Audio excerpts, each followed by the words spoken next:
A birdcatcher, having laid some nets for cranes, watched his bait from a distance. Then a stork landed in the midst of the cranes, and the birdcatcher ran back and caught her as well. She begged him to release her, saying that, far from harming men, she was very useful, for she ate snakes and other reptiles. The birdcatcher replied, "If you really are harmless, then you deserve punishment anyway, for landing among the wicked. We too ought to flee from the company of wicked people, so that no one takes us for the accomplice of their wrongdoings."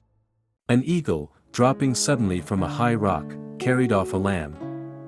A jackdaw saw this, was smitten by a sense of rivalry and determined to do the same.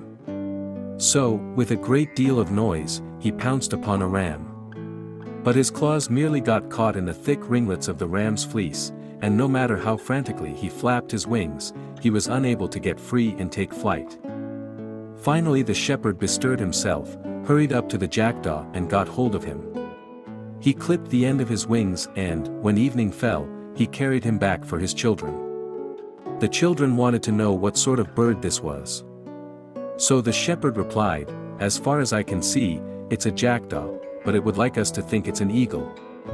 Just so, to compete with the powerful is not only not worth the effort and labor lost, but also brings mockery and calamity upon us. The birds were consulting together on the choice of a king. The peacock demanded to be named king by virtue of his beauty, and the birds were about to vote for him, when the jackdaw called out, "But if you reign, what help can we expect from you, when the eagle comes hunting for us?" This fable shows that you should not reprimand those who, foreseeing future dangers, take precautions in advance. A plowman, finding an eagle in a net, was so taken by his beauty that he gave him his liberty and returned him to the wild. The eagle was not ungrateful to his benefactor. Seeing him sitting at the foot of a wall that was in danger of collapse, he flew towards him and with his talons snatched off the headband which encircled his head. The man got up and began to chase him, and the eagle dropped the headband.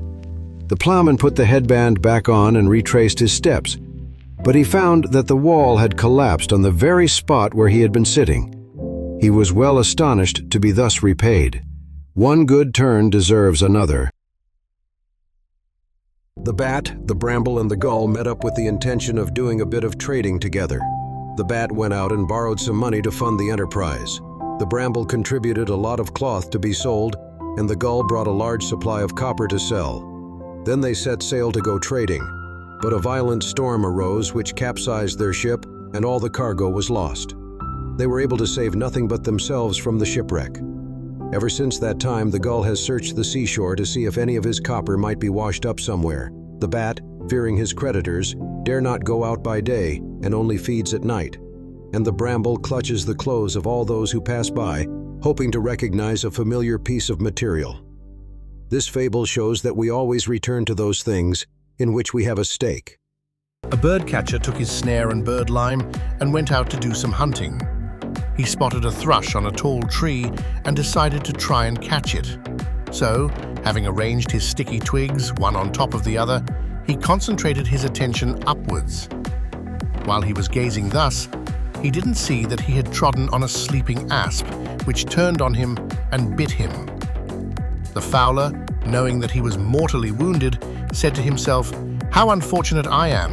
I wanted to catch my prey, and I did not see that I myself would become death's prey."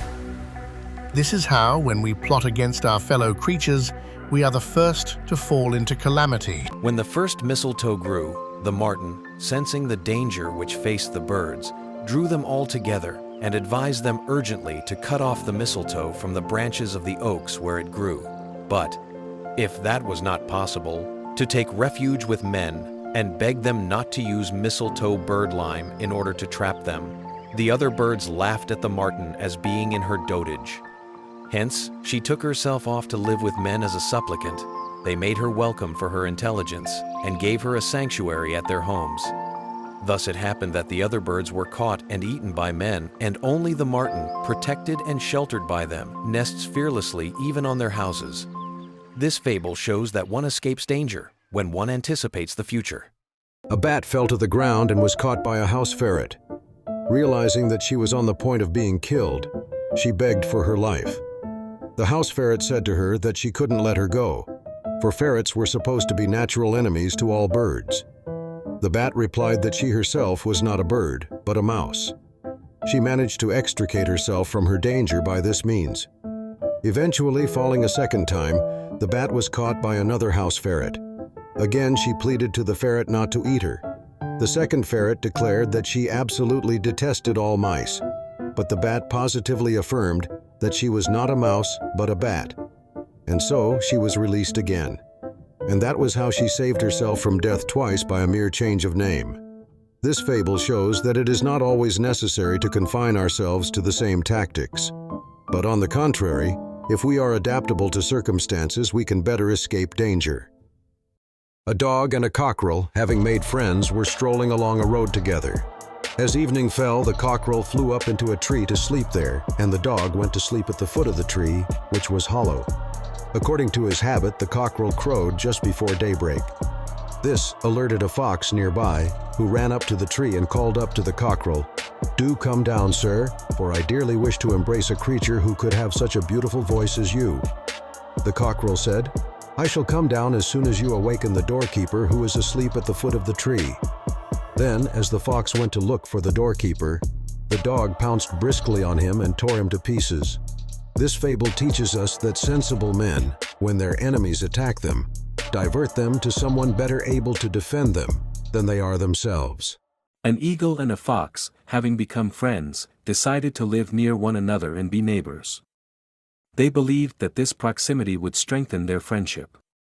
So the eagle flew up and established herself on a very high branch of a tree, where she made her nest. And the fox, creeping about among the bushes which were at the foot of the same tree, made her den there, depositing her babies right beneath the eagle. But, one day when the fox was out looking for food, the eagle, who was very short of food too, swooped down to the bushes and took the fox cubs up to her nest and feasted on them with her own young. When the fox returned, she was less distressed at the death of her little ones than she was driven mad by frustration at the impossibility of ever effectively avenging herself. For she, a land animal, Circea, could never hope to pursue a winged bird. She had no option but to content herself, in her powerlessness and feebleness, with cursing her enemy from afar. Now it was not long afterwards that the eagle did actually receive her punishment for her crime against her friend. Some men were sacrificing a goat in the countryside, and the eagle swooped down on the altar, carrying off some burning entrails, which she took up to her nest. A strong wind arose which blew the fire from the burning entrails into some old straw that was in the nest. The eaglets were singed and, as they were not yet able to fly, when they leaped from the nest they fell to the ground. The fox rushed up and devoured them all in front of the eagle's eyes. This story shows that if you betray friendship, you may evade the vengeance of those whom you wrong if they are weak, but ultimately you cannot escape the vengeance of heaven. An eagle was once pursuing a hare. This hare, seeing his position was hopeless, turned to the only creature whom fate offered for help. It was a scarab beetle. The hare begged the beetle to save him. The scarab beetle reassured him, and upon the eagle's approach the beetle beseeched her not to carry off the hare. But the eagle, disdaining his small size and insignificance, devoured the hare as the beetle looked on. From that time, the scarab beetle, full of malice, never ceases to search out the places where the eagle builds her nest. And when the eggs are laid, the beetle gets into the nest, hoists himself up and rolls the eggs out of the nest so that they fall and break. The eagle is consecrated to Zeus, and so the eagle appealed to Zeus to find her a safe sanctuary where she could raise her young. Zeus allowed her to lay her eggs in his lap. But the scarab beetle saw through this trick. He made a pellet of dung, took flight, and when he got above the lap of Zeus he let it fall. Zeus stood up to shake off the dung pellet, and the eggs were thrown to the ground without his thinking. Since that time, it is said, eagles no longer nest during the season when the scarab beetles appear. The fable teaches one not to despise anyone. One must say to oneself that there is no being so feeble that he is not capable one day of avenging an insult. An eagle had perched on the crest of a craggy rock to scan the ground below for hares. A man shot him with an arrow, which lodged in his flesh. The end of the arrow, feathered with eagle's feathers, stuck out of him and stared him in the face. Seeing it, he cried out, "This is the crowning insult, to die because of the danger I myself presented." The pangs of suffering are made more poignant when we are beaten at our own game. A jackdaw, espying some well-fed pigeons in a pigeon-rearing aviary, whitened his plumage and joined them to share some of their food. So long as he stayed silent, the pigeons took him to be one of their own kind and approved of him as he mingled among them. But then, for a moment, he forgot himself and let out a cry. Upon hearing his unfamiliar voice, the pigeons chased him away. So, having become familiar with how sumptuously the pigeons fared, he now had to return to the jackdaws. But the jackdaws didn't recognize him anymore because of his color, and they rejected him and wouldn't allow him into their company either. So, having wanted the food of both, he now had neither. This fable shows that we ought to be content with our lot. It also tells us that not only does covetousness serve for nothing, but it often causes us to lose that which we already possess. Wishing to establish a king of the birds, Zeus set a date for summoning them all before him for comparison. He would choose the most beautiful one to reign over them. The birds went off then to the shallow water near the shore of a river to wash. Now the jackdaw, realizing his ugliness, went around gathering up the feathers which fell from the other birds, which he then arranged and attached to his own body. Thus he became the most handsome of all. Then the big day arrived, and all the birds presented themselves before Zeus. The jackdaw, with his motley adornment, was among them, and Zeus voted for him to be the royal bird on account of his beauty. But the other birds, outraged at this decision, each pulled out the feather that had come from him. The result was that the jackdaw was stripped and once again became just a jackdaw.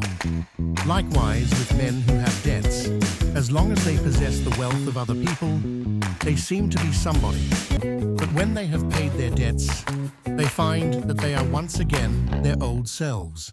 A jackdaw, who grew larger in size than the other jackdaws, disdained their company. So he took himself off to the ravens and asked if he could share his life with them.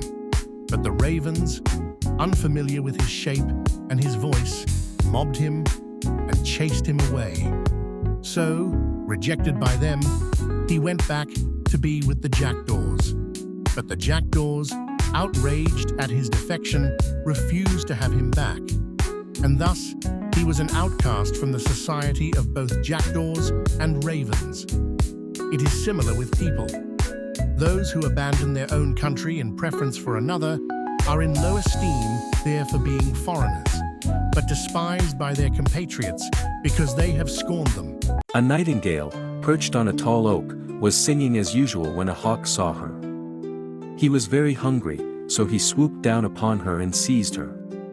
Seeing herself about to die, the nightingale pleaded to the hawk to let her go, saying she was not a sizable enough meal and would never fill the stomach of a hawk, and that if he were hungry he ought to find some bigger birds. But the hawk replied, "I would certainly be foolish if I let a meal go which I already have in my talons to run after something else which I haven't yet seen. Men are foolish who, in hope of greater things, let those which they have in their grasp escape." The swallow urged the nightingale to take up residence under the roofs of men and live near them, as she herself did. The nightingale replied, "No, thank you. I have no desire to revive the memories of all my past misfortunes."